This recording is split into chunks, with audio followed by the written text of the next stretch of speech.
muchachos? Después de hablar de la lógica en su punto histórico y en el campo de las falacias, entraremos a ver el tema de las proposiciones. Proposiciones. Antes de ver la definición de una proposición, debemos recordar las funciones básicas del lenguaje. Encontramos la función informativa, la función expresiva, la función directiva. La lógica se relaciona o le interesa la función informativa del lenguaje. Por lo tanto, las proposiciones lógicas se van a basar en dicha función. Muy bien, veremos la definición de una proposición. Como pueden observar en su pantalla, número uno son oraciones aseverativas. Recordemos que aseverar es afirmar o negar algo. Muy bien, ¿por qué se plantea que son oraciones aseverativas?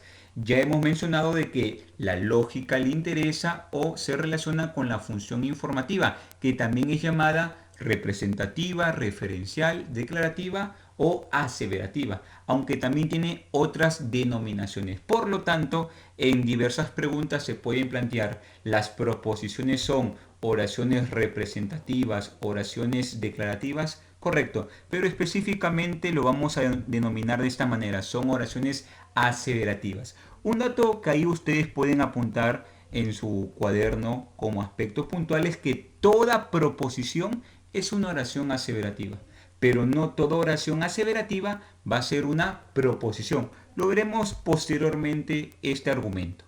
Número 2. Es portador de un significado. Claro, se puede comprender de una manera sencilla. Recordemos la función informativa, que es lo que la lógica le interesa el lenguaje. ¿Para qué estaba la función informativa? Para describir hechos que ocurren en la realidad, ¿de acuerdo? Y nos permite razonar acerca de ellos. Por lo tanto, si transmite hechos que ocurren en el mundo, van a ser portadores de ¿qué? De un significado. Además, un dato importante que debemos recordar es que poseen un valor de verdad o veritativo. Pueden ser verdaderos o pueden ser falsos, pero no ambos a la vez. Recordarás un aspecto importante en lógica, que son los principios lógicos. Y cabe mencionar de que la proposición que tiene que respetar o cumplir los principios lógicos, porque cabe mencionar de que si las proposiciones no cumplen o no respetan los principios de la lógica, se estaría yendo en contra y se estaría cometiendo una falacia. Por lo tanto, una proposición o es verdadera o es falsa. Ya lo mencionaba Aristóteles en su principio del tercio excluido. Una proposición o una cosa puede ser verdadera o puede ser falsa. La tercera opción que queda, excluida. Pero ¿por qué no pueden ser ambas a la vez? Porque también podemos usar el principio elaborado por el maestro de Aristóteles, Platón, el de la no contradicción, que una cosa o una proposición no pueden ser ambas a la vez, no pueden ser las dos en el mismo tiempo y en las mismas circunstancias. Por lo tanto, una proposición es aquella a la que se le puede dar un valor específico de verdad o de falsedad. Y a la vez debemos recordar de que las proposiciones que son enunciados cerrados. Un enunciado cerrado, de una manera breve, es un enunciado claro y preciso, en oposición a los enunciados abiertos que comentaremos posteriormente. Entonces, veremos algunos casos de proposiciones. Número uno: el planeta Marte gira alrededor del Sol. Cabe mencionar de que este concepto es proposición. Primero, porque cumple con la teoría de una proposición. Además, específicamente lo que me interesa acá, se le puede dar un valor de verdad, ¿de acuerdo? En este caso, el valor de verdadero. Como en el caso número 2 también encontramos un valor de verdad de verdadero, y en el caso número 3, el caso 2 planteaba: el agua se congela a 0 grados centígrados. Como en el caso 3, ¿verdad? José María Arguedas escribió la novela El Sexto. Pero a la vez cabe precisar de que una proposición no siempre es verdadera. Repito, ¿por qué? Porque también puede ser falsa, porque la función informativa no siempre es verdadera, sino también puede ser lo contrario, como en el caso de George Boole fue biólogo, no, ¿verdad? Lo hemos mencionado justamente en el aspecto de la lógica contemporánea, y mencionamos que George Boole fue un lógico matemático inglés, autor de dos grandes obras específicamente que debes mencionar o recordar, que es Análisis matemático de la lógica y Leyes del pensamiento. Y por último, Egipto es un país europeo, ¿verdad? Eso es una proposición, pero falsa. Sabemos de que Egipto no pertenece al continente europeo, sino al continente africano. Muy bien, entonces hemos observado la definición y algunos casos de proposición. Pero tal vez obviamente la pregunta que nos podemos hacer, pero profesor, si hace o ya sé algunos criterios para saber cuándo es proposición y cuándo no es proposición. Ya lo veremos posteriormente. Ahorita quiero hablar de algo más. Propiedades. Propiedades de las proposiciones. Dentro de las proposiciones encontramos tres propiedades: por su cantidad, por su cualidad y por su modalidad. En este video hablaremos solamente de dos propiedades, como puedes observar, por su cualidad y por su cantidad. Número uno, por su cualidad. Acá encontramos proposiciones afirmativas y negativas. Hablaremos de las proposiciones afirmativas. Afirmar es atribuir o dar una característica o cualidad. Por eso, en el caso encontramos lo siguiente: Juan es mortal. Acá observamos que la característica o cualidad de mortal se le atribuye a Juan. Pero todo lo contrario vemos en el segundo aspecto, en las proposiciones negativas, porque negar es quitar o excluir una característica o cualidad. Como vemos en el ejemplo, el oro no es un metal. Acá observamos que la característica o cualidad de metal se le excluye o se le quita al oro. Con estos casos o ejemplos podemos comprender y establecer las diferencias entre las proposiciones afirmativas y negativas, o establecer la diferencia en la propiedad de calidad de una proposición. Un dato que debemos apuntar o que ustedes deben tener en cuenta es el siguiente: que la propiedad de cualidad de una proposición es dada por el verbo copulativo. El verbo copulativo puede ser afirmativo o negativo. Es, no es, son, no son, están, no están. Número 2. Por su cantidad. Cuando hablamos por su cantidad encontramos proposiciones universales y encontramos proposiciones particulares. A ver, universal es cuando se toma en toda su extensión al sujeto, de manera inclusiva o exclusiva. Y cuando es particular, cuando se toma una parte de la extensión del sujeto, igualmente de manera inclusiva o exclusiva. Esto es lo que debes recordar.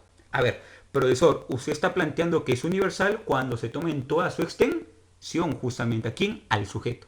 Y que es particular cuando se toma ¿qué? A una parte de la extensión del sujeto. A ver, vamos con los casos. Todos los hombres son mortales. ¿Por qué es universal? Correcto, porque se toma en toda su extensión ¿a qué? A los hombres. En este caso, inclusión. Pero imaginemos si yo planteo algunos números son pares. Acá los números ha tomado en su totalidad, en toda su extensión no, sino una parte de los números. Justamente por eso es particular. En este caso también es inclusivo.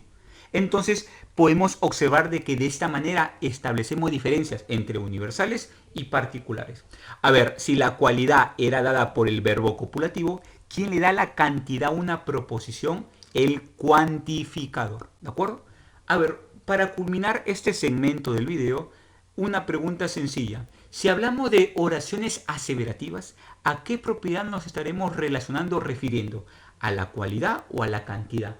Claro, tenemos que recordar algo básico, que es una oración aseverativa.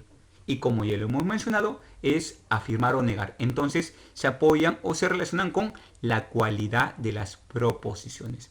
Y entraremos ahorita sí, culminando este video, a establecer, ¿verdad?, cuándo es y no es una proposición.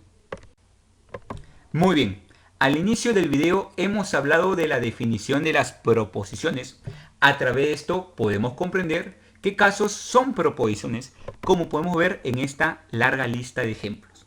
Pero a la vez podemos razonar qué casos no entran o no son proposiciones.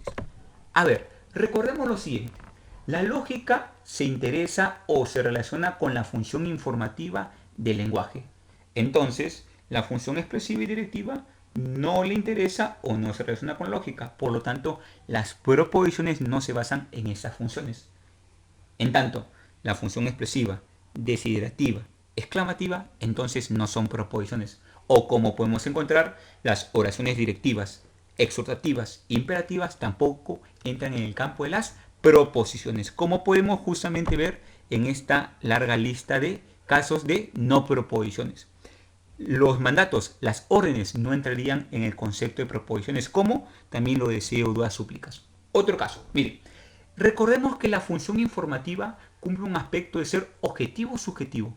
Objetivo, Por lo tanto, lo subjetivo no entra en la proposición. Y por lo tanto, todo lo subjetivo no entrará como las creencias, ¿verdad? O a la vez, la función informativa, ¿para qué estaba? Para describir hechos de la realidad o hechos del mundo. Entonces, cabe recalcar de que se basa en algo concreto, en algo real. Y cabe precisar de que los mitos que son ficticios. Entonces, comprendemos por qué no entran en el campo de las proposiciones. Pero además de esa larga lista que puedes ver, algo que quiero centrar son los enunciados abiertos. Al inicio del video comentamos que las proposiciones son enunciados cerrados. Y por lo tanto los enunciados abiertos no son proposiciones. La pregunta sería ¿por qué un enunciado abierto no es proposición? Porque es indefinido, es impreciso, no se le puede dar un valor determinado, no se le puede dar el valor de verdad o de falsedad. A ver, vamos con ese ejemplo. Ella es arquitecta. A ver, primero, ella es arquitecta. ¿Es una oración aseverativa? ¿Sí o no? Correcto. Recordemos que la oración aseverativa justamente o era una aseveración cuando se afirmaba o negaba algo. Y cuando yo digo ella es arquitecta, estoy aseverando. Es oración aseverativa, pero no es proposición. ¿Por qué? Ya lo sabes, porque es un enunciado abierto. Ahí está lo que ya se había mencionado al inicio del video. Que toda proposición es una oración aseverativa, pero no toda oración aseverativa es proposición entonces. Y repito, ¿por qué ella es arquitecta? No es proposición porque es indefinido o es impreciso. No sé quién es ella. Puede tomar varios valores y a la vez, ¿verdad? Esto me hace entender de que no sé si es verdadero o no sé si es falso. Entonces, justamente los enunciados abiertos o indefinidos no entran en el campo de las proposiciones. Muy bien, chicos, esto ha sido lo correspondiente al primer bloque del campo de las proposiciones. Como ustedes saben, deben estar atentos a cada video para comprender y entender toda la teoría expuesta.